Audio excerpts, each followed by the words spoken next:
This is just too much fun. You're tuned into the show right here on Shaw TV.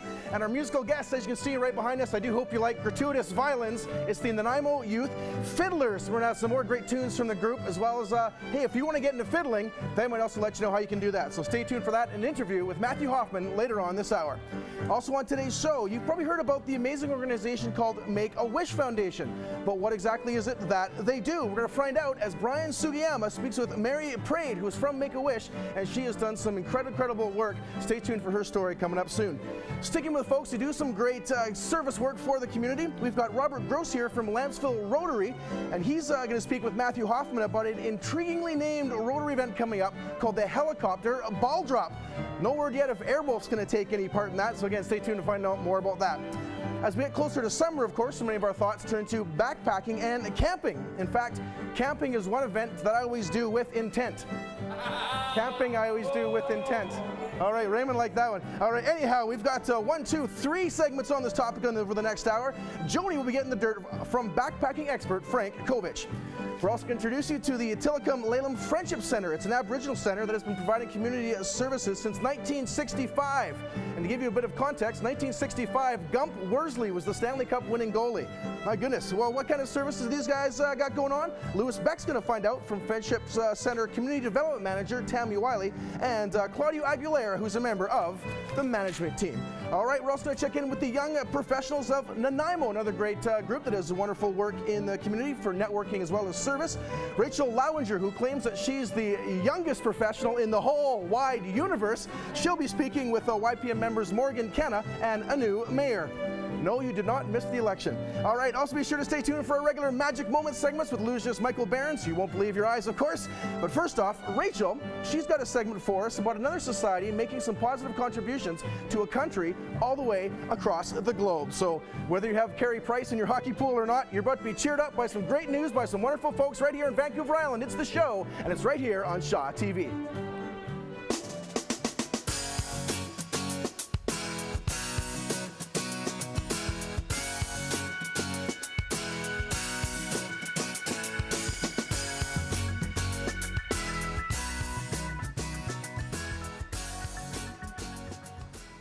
Today, I'm here with Susan Giannetti, who is talking about the Zimbabwe Gecko Society. So, for starters, what made you want to start this program? Well, I'm originally from Zimbabwe, and my husband and I used to go backwards and forwards and do what we could, teaching about health and nutrition and taking some clothes, etc. But in 2008, we were actually visiting the country when the Zimbabwe dollar collapsed completely. The few people that did have a bit of foreign currency emptied their store shelves completely within days. So that was leading on to mass starvation, cholera, and just basically death all around us. And we just knew that we had to do something more. Once you've held many children in your arms that are dying, you know you've got to do something. And so we started the Zimbabwe Gecko Society, and later in 2010, as we were growing, we joined the EFCCM, which is the Evangelical Free Church of Canada Missions, who support us with providing tax receipts for the, and that of course aids in donations. But we really started off with these little beaded animals that are made by orphans and street kids. They were continuously asking us to support them in buying them. So we thought, well, we'll bring a few back to Canada and see what we can do. And it's really grown from there. Where are these little ornaments being sold, if they are? Well, we don't actually sell them, but we receive donations for them. We've had a tremendously successful time in Nanaimo Nanus area, where Linda Stalker and Wana and a few ladies that are in a sewing program at the Nanus Church said, hey, leave some of these with us and we'll see what we can do. And it's amazing. They have raised $20,000. With that, yes, wow. With that, we sent a container back to Zimbabwe through the Compassionate Warehouse, Dalmarie Wergland from Victoria, and converted it into the only library in Zimbabwe with over 6,000 books in it. So hats off to these ladies. They've done better than I have with these. Yeah. Are there any volunteer opportunities for this society? Yeah, we've just had a group of doctors come back with us. We had a young man also that came back, and we build schools and etc., you know, and he came back and put a computer program into one of the schools, one of the only computer programs in Zimbabwe, and it has raised the status of that school incredibly. We had Dr. Markham from Vailment come with us, and he's very interested in going back and working with us in capacity. In the beginning, you mentioned that you're originally from Zimbabwe. What were you thinking when you lived there? When we lived there? How do we get out? I don't go into the political situation, but there was a time when we felt that we just needed to leave. And so we made plans, and finally we were accepted into Canada.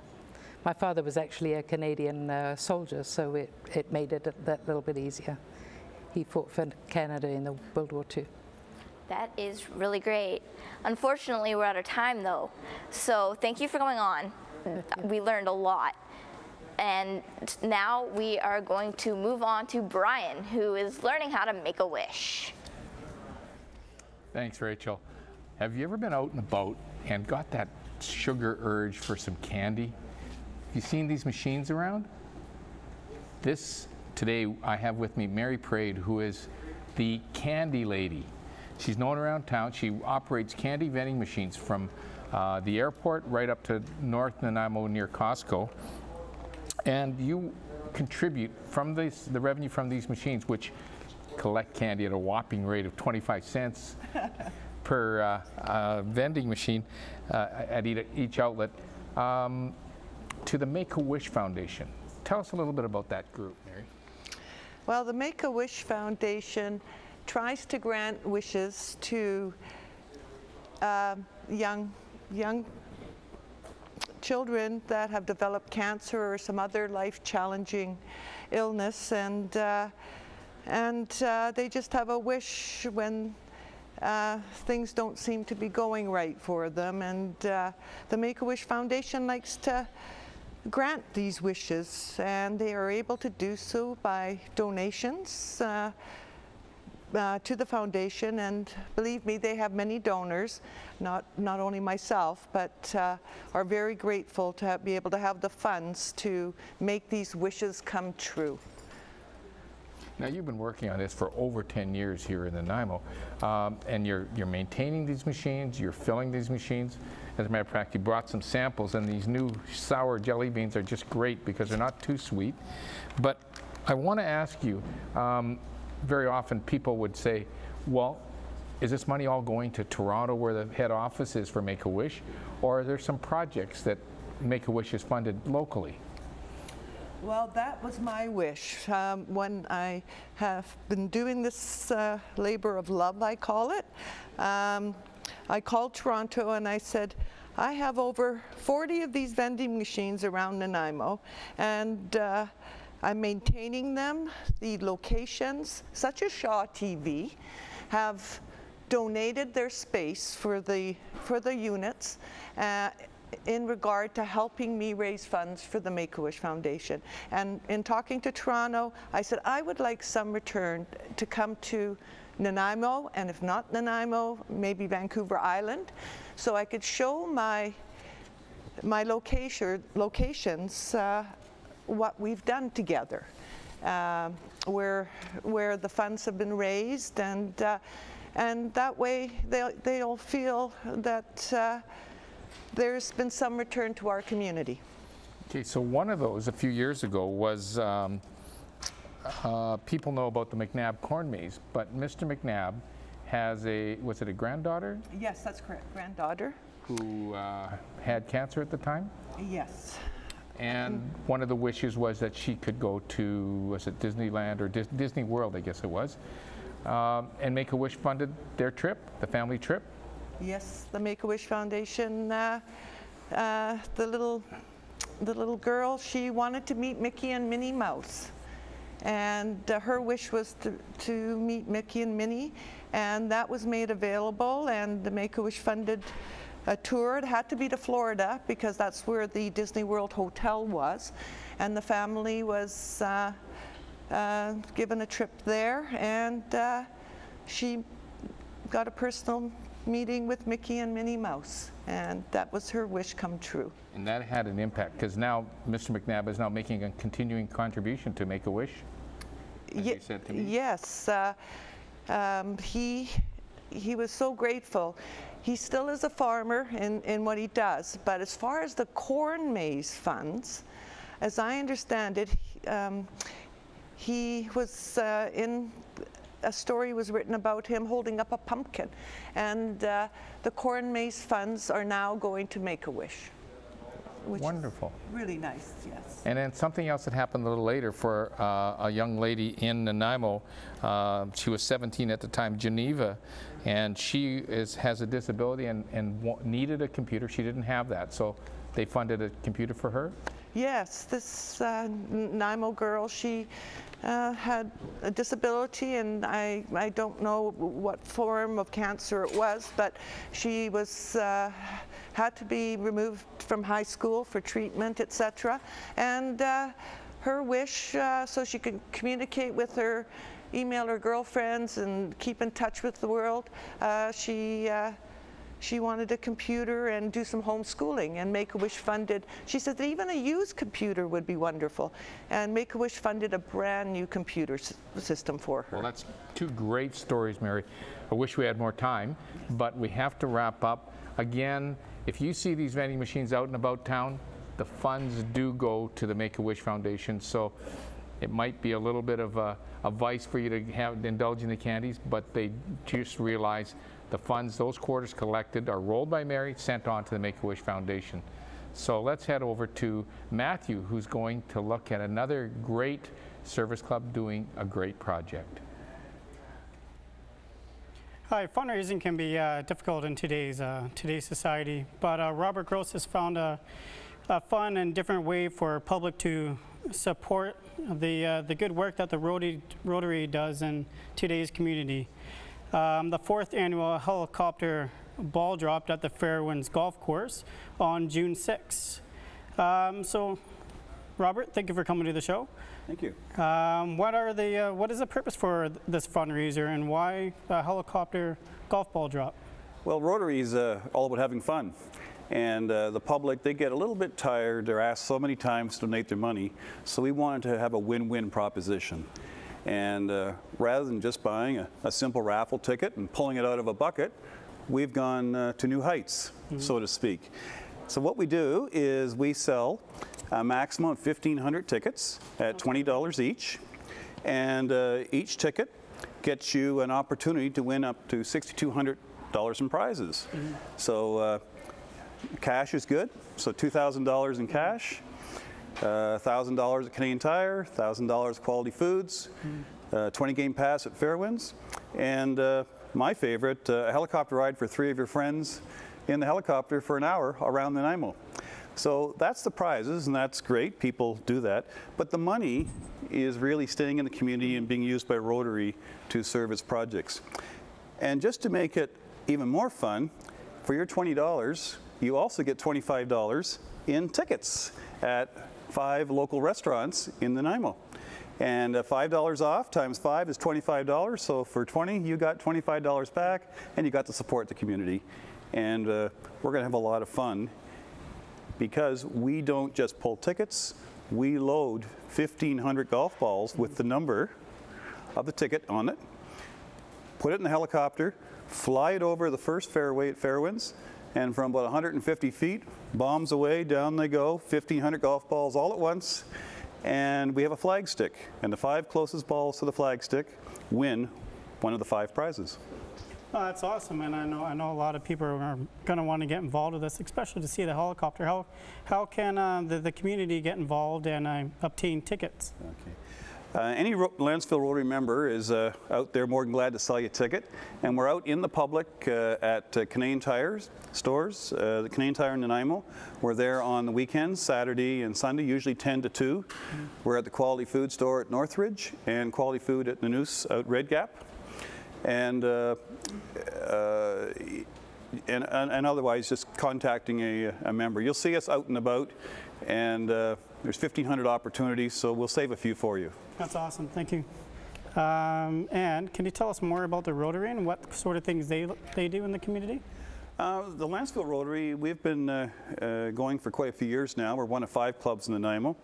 And typically we give back about $60,000 a year into the community. Yeah. So in the last year, we've done everything from the community kitchens to our Rotary Youth Exchange, Georgia Avenue breakfast program, Loaves and Fishes Haven Society. We did a big in-community hands-on labor with the hospice therapeutic gardens last year. So the money is going into the community. We also do individuals who need a break, maybe special medical equipment or something. We're a little bit unique that way. And we also support international projects that Rotary does around the world. That's awesome, and a great way to be giving back, right? I do want to thank you for coming on the show. It was a pleasure to speak with you, and I'm excited for that helicopter and that golf ball drop. And we're going to turn it over to the Nanaimo Youth Fiddlers to play a song called Red Wing.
Definitely got Matt dancing. I saw him over there dancing away in the background. And we're going to be talking about some other interesting things over here. We're actually going to be talking about backpacking, and we were saying that's great backpacking music, because when you're on your way, you want to have something really lively going on. I'm with Frank Kovich, and he's with Wholesale Sports Outdoor Outfitters. Sports. There you go. So you've brought along a lot of items here, a whole cornucopia, but they actually are in kind of segments, and we're going to have a couple of segments to talk about all the different things that you've brought. But I just want you to give me a little overview. Tell me about, it's camping season. We just had the long weekend, and so I imagine you're getting pretty busy at this time of the year. We are. Lots of backpackers are starting to head out.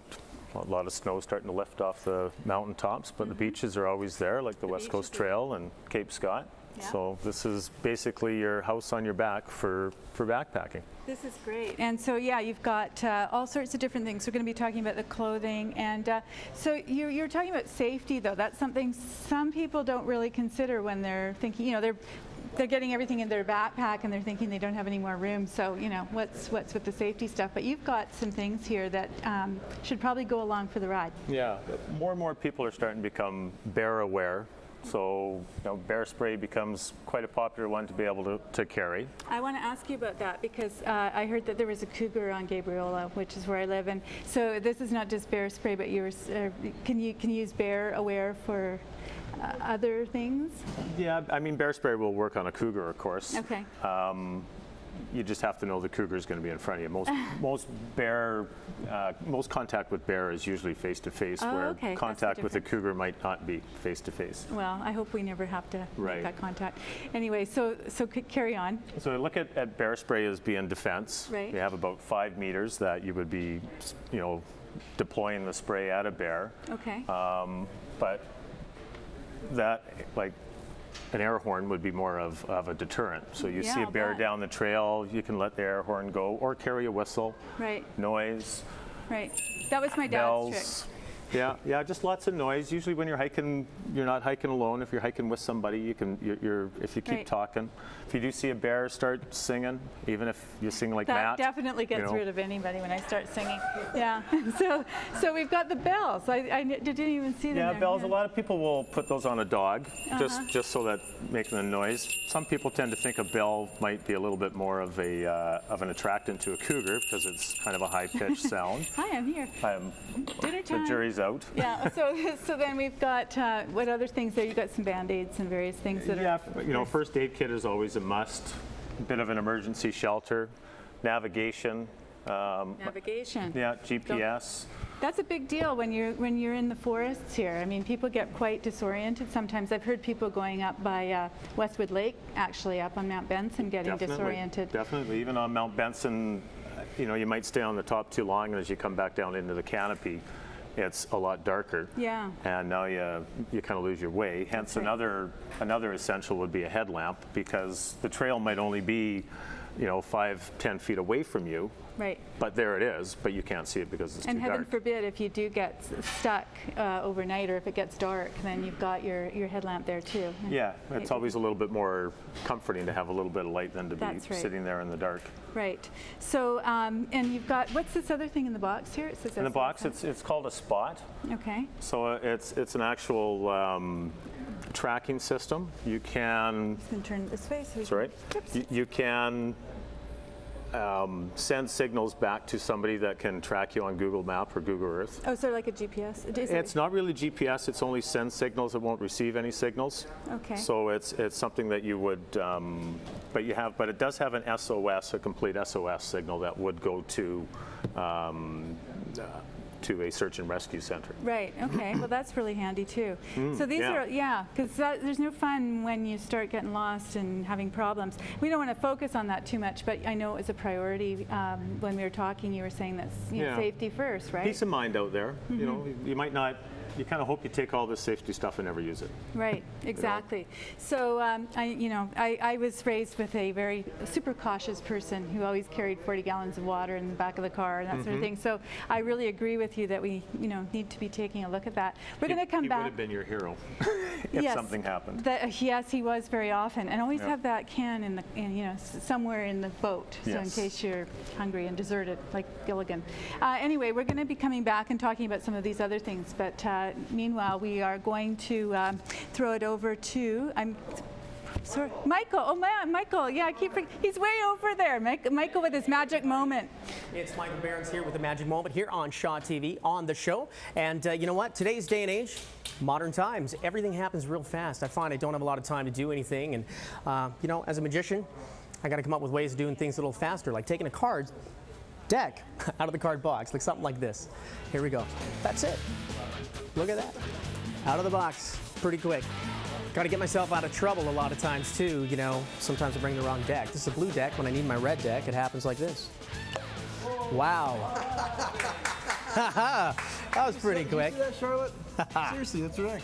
Hey, how's it going, Matt? Good, Michael. I'm loving the Magic Moment segment you got on here for us, and I'm just going to try to weasel my way in for a little more screen time, and any way I can help you out with any of the stuff you're doing. Absolutely. We have a deck of cards. Do you ever play card games? Once in a while, yeah. All right, well, we're going to talk a little bit about some card games. I want you to reach inside here, pick a card, grab one. Do I show it to you? Don't show it to me. Don't show it to you. Show it to the camera. Oh, okay. All right. You got it? All right. This is what I want you to do. Drop it down. Good. We're going to put it in about the middle of the deck, somewhere like that. Okay. Now this is fun because cards are all about odds. Odds, playing cards. You know, getting a blackjack. There's about 1 in 100 chance that you're going to get a true blackjack. How about a royal flush? Royal flush in poker? I've never got one. 156,842 to 1. That's crazy. I know. Crazy, crazy, crazy. And that was my odd for getting a prom date, actually. Absolutely. Pretty much the same thing, so. And that's too high. Trust me, it didn't happen either. Shoot. And you know, getting a crib hand, a real true crib hand, perfect crib hand, ace through king in one suit, 5 million to 1. That's crazy. So pretty much impossible. Pretty much impossible. The Leafs making the playoffs next year. Absolutely. Somewhat the same range. So we're going to do a few odds here. We're going to take the deck, cut it in about half, and by cutting it in about half, I've reduced the odds that your card is in this half by 1 to 2. Yep. All right? Now, if I deal them out, if I make this even smaller, I keep reducing the odds that your card is going to be in a specific pile. Pretty much, yeah. Pretty much. That's right. So we're going to do that even farther. If I go down, if I go down even more, just like this, the cards are going to get broken down even farther. And one more time, we'll break them down so the odds break down. So basically, you're thinking that the card I picked is going to be... Well, we'll do it one more time. Here we go. The card you picked. One card left. Here's the odds. The odds that you picked a certain card, and it's the only card left, is pretty high. What do you think the odds are? It's one of those 5 billion 1 in 52. It's actually 1 in 52. What card did you pick? I'm not sure. Charlotte, what card did I pick? Charlotte, you saw it, didn't you? 6 of diamonds. 6 of diamonds. 6 of diamonds. Okay, I didn't actually look. Take a look. It's the 6 of diamonds. That's the good odds. But wait, we're not done. We're not done, Matt. We're not done. Because if you take a look over here, remember that blackjack? That was my pen. Well, guess what? We got a perfect blackjack in that process, too. And not only that, we also got your royal flush. And last but not least, we have a perfect perfect hand. 4, 5, 6, 7, 8, 9, 10, Jack, Queen, King. Perfect crib hand. Right on. And that's your magic moment here on the show. I am very, very impressed. Thank you All much, right, Michael. Matt. Thank you. All right. Again, Michael Berends. Talk to you a little later. Absolutely. Great illusionist. So awesome to have you here on the show. And yeah, I still can't figure out how the Leafs made the playoff or how Michael did any of that. Anyways, I got to remind you, you're tuned in right here to the show on Shaw TV. In addition to that amazing magic moment we just saw, we've focused on a few stories so far behind some great community service work. And that's included work by the Zimbabwe Gecko Society, Make-A-Wish Foundation, and Lantzville Rotary. We've also started up on our camping and our backpacking trips. Stay tuned. We do have 2 more segments from Joni and Frank on that. We've had 1 song so far from the Nanaimo Youth Fiddlers. We're going to hear some more music from them as well as an interview later on this hour. Also coming up, we're going to meet some of the folks behind the Tillicum Lelum Original Friendship Center and the young professionals of Nanaimo. But first, seeing as that we're not all that far away from Father's Day, I thought I'd give a shout out to one of the longest running Father's Day events here on Central Vancouver Island, and that is the Seaside Cruisers Show and Shine. And of course, what dad doesn't appreciate some awesome vintage cars, and this year is the 21st annual. So 21st, they started in 1993, which is the last time Raymond, our camera guy, had shorter hair than I did. He actually has a shorter beard than me right now. Listen to that laugh. All right, it's actually, you say it's the show and shine, but it's actually a full weekend worth of events, starting with a Friday evening cruise starting in Parksville. There's also a Saturday poker run and a Saturday evening street dance featuring the Malumba Boogie Band. That's happening in downtown Qualicum Beach, and that's a dance available to all ages. Make sure to check that out. The weekend finishes off with the Show and Shine Car Show on Father's Day. That's Sunday, June 15th. That includes the Shriners Pancake Breakfast, kicking things off at 7:30 a.m. I'm sure dads love getting up that early. There's also a ladies shop and walk event for prizes, and of course the car show going on with the award ceremony at 2:30. And for the first time this year, they're having a People's Choice Award. So head on down there, check out the vehicles, cast your vote for a trophy for your favorite car. So again, take out Dad on Father's Day. Check out the 21st annual Seaside Cruisers Show and Shine. That's Friday, June the 13th till Sunday, June the 15th. For more information or to register for some of the events or otherwise get involved, check out their website. That's seasidecruisers.com, and that's cruisers with a Z in there, not a Z, a Z. Again, seasidecruisers.com. And happy Father's Day to all the awesome dads out there. All right, now, being surrounded by all these amazing Shaw TV volunteers makes it sort of seem like a center of friendship, but I think it's time to find out about a friendship center of another kind. So I'm going to throw it over to my friend Lewis right now for more information on that. Lewis, over to you. Thank you, Matt. Thanks for all that information. And I'd like to welcome Claudio and Tammy. Claudio Aguilera and Tammy Wiley from the Tillicum Lelum Aboriginal Friendship Center. Now, I don't believe that many of us in Nanaimo know a great deal about the Tillicum Lelum Aboriginal Friendship Center. Tammy, could we start by asking you, what does Tillicum Lelum mean? Sure, thank you for having us.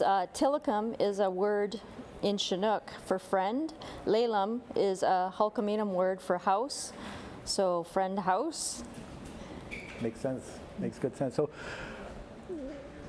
what does the Tillicum Lelum Aboriginal Friendship Center stand for? What is it all about? Why does it exist? Sure. So the Friendship Center is one of 25 in the province of BC. It's one of 119 across the country. It's a place for urban Aboriginal people to gather, although over the years it's been open to anybody that requires service. It started in 1965 as a coffee drop-in center because Aboriginal people were not allowed to provide service for Aboriginal people in the 60s, and it was a place for them to gather and to support each other in accessing service in other places. Very good. Now, Claudio, as a member of the management team of the Tillicum Lelum Friendship Center, could you talk a little bit about the programs that Tillicum Lelum offers? Exactly. Like Tabby was saying before, we have an open door policy. Regardless of your background, we are open and we provide service. We have more than 50 programs in 6 different locations. 3 of them are located in Tent, Salish Lelum, which is youth housing for elders and youth, the Youth Safe House, which is a shelter for youth at risk, and also we have Young Mom Housing, it's for young mom. Also, we have 2 other locations on Aliburton, the Education Center and the Health Center, and another one, the Neutral Zone. I'm Franklin. Wow, that's a lot of services being offered. Well, I understand there's a major project on the go, and I have a poster here. Tammy, could you talk a little bit about it? Yeah, for sure. So we have built 2 new buildings on 10th Street, and this 3rd building is the 3rd phase of 9 buildings that is going to go on that one property. This is a child care center. We know that we're going to have better outcomes with kids if we start earlier. It's a daycare center. It will be open to any nationality in the city, and we're in desperate need of more daycares in Nanaimo, and we've launched this fundraiser called Nickels and Dimes for Nursery Rhymes. We figured if Janice can do it with pennies for Janice Place, we could do it with nickels and dimes, and so this is what we're focusing on next. After the child care center, we're looking at a gym for the south end of Nanaimo that would be open to everybody, similar to Oliver Woods here. I understand that Tillicum Lelum is very diverse in the people it serves. It's not just Aboriginal people, it's a diversity of people. Is that true? Absolutely. Our van driver actually was saying to me that he has had every nationality in his van coming to programs. So there is a myth that it is only for Aboriginals. It's for anybody. Right on. Now, is there anything, a major project coming up that you'd like to talk about? I think you've got something important on the go. Could you talk a little bit about what's coming down the pipe for the end of this month through your Friendship Center? Sure. We hosted an event called the Reconciliation Workshop in April, and it was such a great turnout. There was over 150 people in attendance from all different sectors, and they asked if we would be willing to launch another one. So May 30th at the Neutral Zone, we're hosting another reconciliation event which looks at history, looks at our current realities, and how do we move forward together. So who's invited to this? Who may come? Anyone. The only thing you need to do is call the Health Center at 250-753-6578 and register, and it's free. That's awesome. Well, listen, Claudio and Tammy, thank you very much for coming on the show. It's been a great pleasure talking to you. Thanks for having us. And now it gives me great pleasure to send this over to something that's very dear to my own heart, which is the Nanaimo Youth Fiddlers, hosted by Matthew Hoffman. Hi, I'm here with Jeff Horrocks and Chelsea Letourneau. We're here to talk about the Nanaimo Youth Fiddlers. So Jeff, can you describe what made you start the Nanaimo Youth Fiddlers? You know, all these kids come from a larger fiddle group. Mm-hmm. We have an advanced fiddle group that runs in Nanaimo, and we wanted to just form a group just for the younger players. So we got all these youngsters together and started challenging them with new fiddle tunes. And I wanted to do it just so that they could learn what it feels like to be pushed a bit, and as well so that all these kids could get to know each other a little bit. You know, they can socialize and that sort of thing. So it's turned out quite well. That's definitely important, right? To be able to have a hobby and move forward with it. That's right. What kind of music would you say that they play? It's mostly folk fiddle music, and the fiddle music comes from Irish and French Canadian, Swedish, all kinds of different backgrounds of music. It's all traditional music, for the most part traditional music, some of the tunes dating back to 100, 200 years old, that sort of thing. Oh, that's fantastic, and I understand you're a teacher as well. Can you tell us how other people can get involved if they want to join the Nanaimo Fiddlers? Sure. Well, a good place to start is to Google Cross Canada Fiddle, and if they do that, it'll take them to our website, and they can contact us, and we can let them know about the groups that we have. We've got an adult-only group for beginners, and a folk band group, which is a whole range of ages, sort of an intermediate level group, an advanced group, and then if you're good enough, you're in the Nanaimo Youth Fiddlers, and you're under the age of 70. Yeah, that's fantastic. Right. And do you think we're going to be they're going to be traveling outside of Canada or anywhere else besides Nanaimo? You know what, we were talking a couple of months ago about it, and we were kind of thinking that going to Ireland would be a pretty neat trip. We've got some work to do to get there, but it would be a lot of fun to take these kids over to Ireland. That's awesome. Well, we look forward to seeing more of you, Jeff. Thanks very much. I'm going to ask a couple questions for Chelsea. So Chelsea, what made you want to start fiddling? I've actually been playing classical Suzuki violin since I was 4, so for 10 years now, and I really wanted to try some other styles and experiment with the instrument because I really love it. Yeah, that's awesome. Yeah. And is there anything else that you'd like to say, or any other events you'd like to go to? Yeah, actually we have an upcoming concert on May 30th with our group. It's at Costin Hall in Lantzville. Doors open at 6:30. You can buy tickets at Tom Lee or contact any of the members of the group. That's awesome. Really cool. Well, I do want to thank you guys for coming on to the show and being here in the studio. And if you are a musician and you want to come to the Shaw Studios on the show, you can email Andrew Roberts at gotpop@live.com. And we'll hear another song from the Nanaimo Youth Fiddlers.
That reminds me of my youth, listening to Don Messer's Jubilee.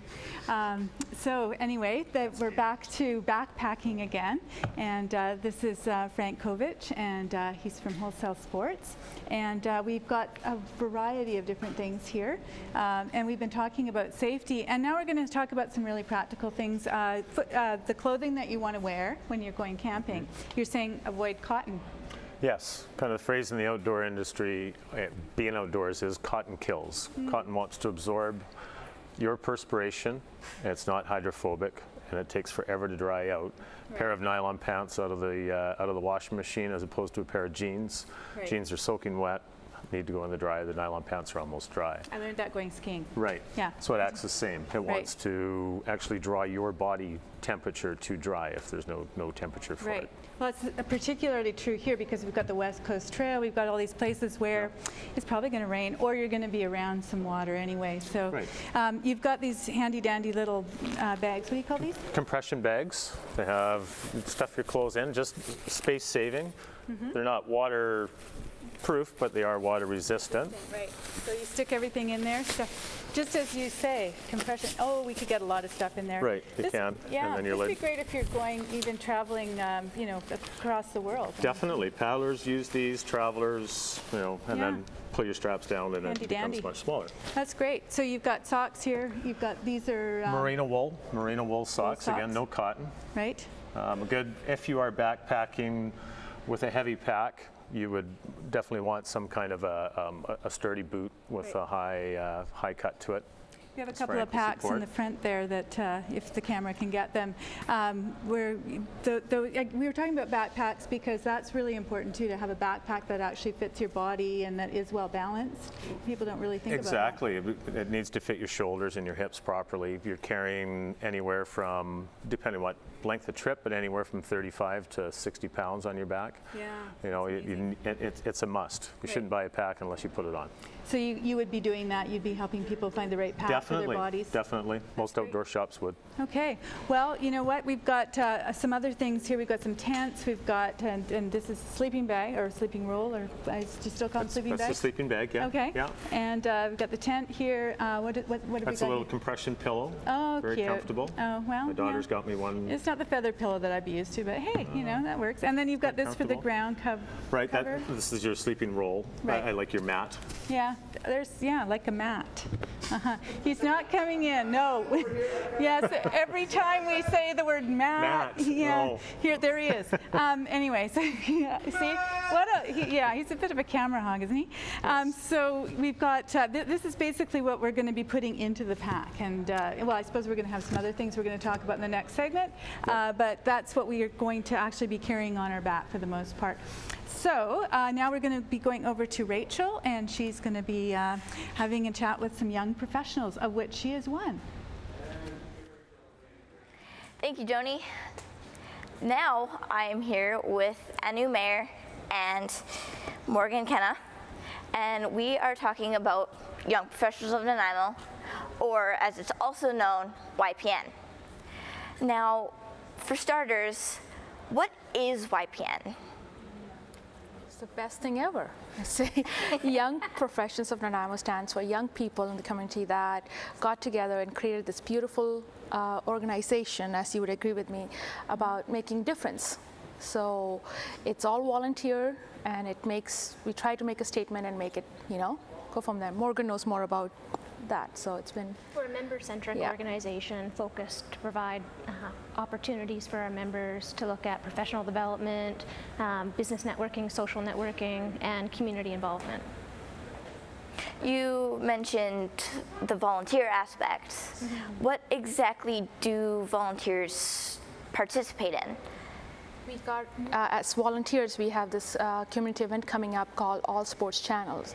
It's a second event happening this year, and last year was an amazing hit. We had 14 teams from all over Nanaimo get together, and Shah was one of the teams, so we are looking forward to Shah being one of our teams again. And we do sports all day long. It starts on September 12th and September 13th this year. Then we have dinner. It's $500 for a team and $50 for an individual till May 31st. And we have sponsorship. You can help either way you want to. And everybody volunteers all day long. We play, we have fun, and we raise funds for local charities in Nanaimo, like Nanaimo Women Resource Center, which is for gardens, VIU Festival of Lights. So we do all the things, and the funding stays in Nanaimo. So that's the key. And you can volunteer and come play sports with us. That might actually be worth doing. Yes. Now on to a little bit more of a personal question. How did both of you get started with YPN?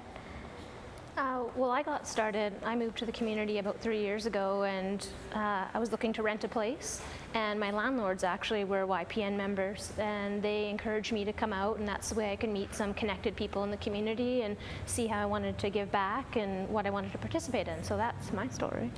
And I've been in Nanaimo for 20 years, and it's really nice. I was a member of a chamber, Nanaimo Networking Women's, and then I got an opportunity to be part of YPN, and I said, I'm too old. I cannot be part of YPN. They said, oh, you're 36.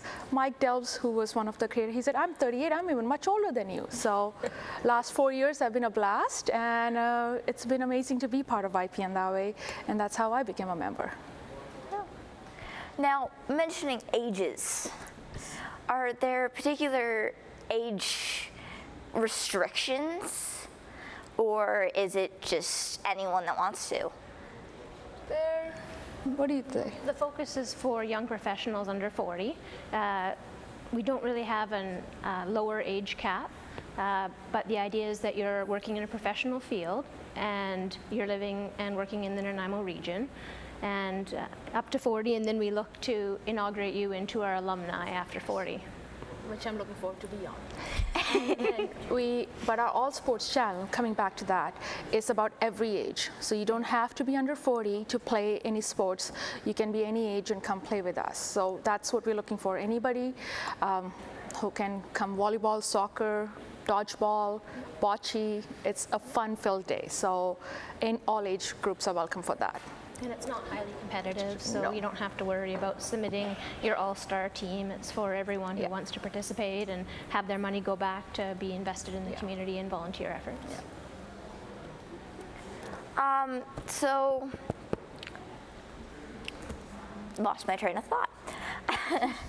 So, with the sports challenge, what exactly is the main goal of it? Like, why are you bringing all these people out to do all this stuff? Active lifestyle, trying to bring it back to the society that we don't have to just sit in front of our computers all day long. It's more and it's a team building. So as a company, you can bring your employees together, and it's you get to work together, and 12 members in a team, and it's pretty amazing. When you go back to work on Monday, they all have got like, wow, we're looking forward to next year. So it's more of a team building, active lifestyle, looking to life, how much more further you can go and do rather than just golf tournaments are great too, but this is more fun to get out and do something different. Yeah. All right. Well, unfortunately, we're out of time. But thank you both for coming in. This sounds like a really great event. And now we are going back to Joni, who will continue exploring her outdoor side. I'm exploring my outdoor side. I am very much so, Rachel. Thank you. Actually, you know, we're indoors talking about the outdoors. I'd rather be outdoors sometimes, but this is fun. Just seeing what we need to take along. And I'm back with Frank, and we are talking now about food, and we're talking about some of the. Oh, and you're talking about water filtration. Yes, very Let's not important. forget about that. Very important on the island. Yes. Giardia, which is also known as beaver fever, is very prominent on Vancouver Island. Yeah. So this is what we want to take along. Yeah, easy maintenance. It comes apart quite easily to be able to be scrubbed and rinsed and then back together again. You can get about 1 liter of water inside of a minute and a half. So you can just take it from anywhere? Yes, pretty well. I've taken water in the Alpine that would be about the orange of that, you know, like very, very heavy iron, and filtered water out. I've had to do some maintenance on it afterwards. Yeah, that's great. Okay, well, very important. These are all the things I got to remember to take now. And oh, the yummy food. This reminds me of rations. They've made great strides in freeze-dried food. Yes. There's other ways to be able to cook, but this is probably the latest way.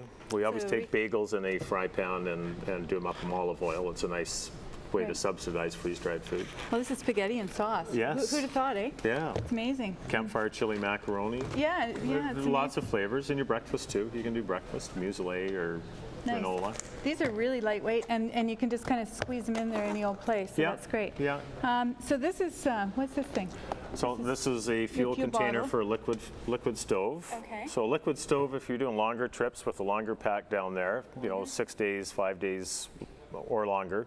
Right. It's much more weight economical to take a liquid stove. Much lighter than shorter propane. trips. Isopro with it's a little bit easier to work without not having to do the liquid and priming things. Right. So yeah, and that'll so I guess what goes in here? It's that canister is it's a disposable canister, so it's isopro, okay. Propane and butane mixture. So but don't dispose of it in the wild. Take Absolutely it out. It's not. pack in, pack out, right? Pack out. Yes. Okay. I just thought I'd remind people of that in case they didn't know. You wouldn't be a really good backpacker if you didn't know that one. No. Yeah. No. Okay. So lightweight pot. Lightweight pot. Yes, we've got. Cold water. That's you've got anodized everything. aluminum. It's like a whole kitchen, and you've got your bug spray too. Yeah. Is that You bug want spray? everything to be that's soap. Oh. Right. Well, that could be bug spray. And a biodegradable soap. Sure. So everything to be nesting. You want whenever you're That's packing. great. You want absolutely as much. I always think it's funny when stuff. people just take a pot and they don't put anything in it and they just hang it on Yeah, the it side. doesn't make much It doesn't sense, make does any it? sense. No. That's a great idea. So you can Right. put everything in there, and that the other one. that actually folds up, does it? The lid handle? folds over. Wowie. You guys think of everything over there. You're all packed up. So basically people can come by the store and they can take a look at, this is just a small sampling of the things that you have at the store. Yes. So yeah, Yes. they can come and get their fill and get the advice that they need, and I guess if they... Well-educated staff we have, yes. Yeah, I noticed that when I went in, Yeah, anything, you've got all these different sections. Oh, I feel a shadow behind me. Oh no.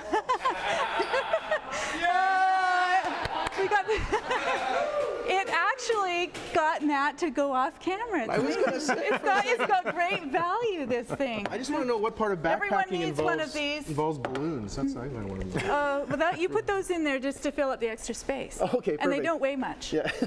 That's the great thing. Balance. Yes, exactly. Balance and ballast. Awesome. Well, Joni, thank you so much for taking this on. Frank, thank you so much for Thank being you for here. having me. And again, obviously with the summer season coming up, great information for all of our viewers. So thank you so much. Also promoting some outdoor recreation as well. Yeah. Great Exercise. stuff. Yeah, I'm planning to go hiking right now. Exactly. I know myself, when I go camping, I really like to go swimming in particular, but I don't like doing sort of the normal swimming, so I kind of swim with different strokes. And when you swim with different strokes, you have to use a Gary Coleman stove.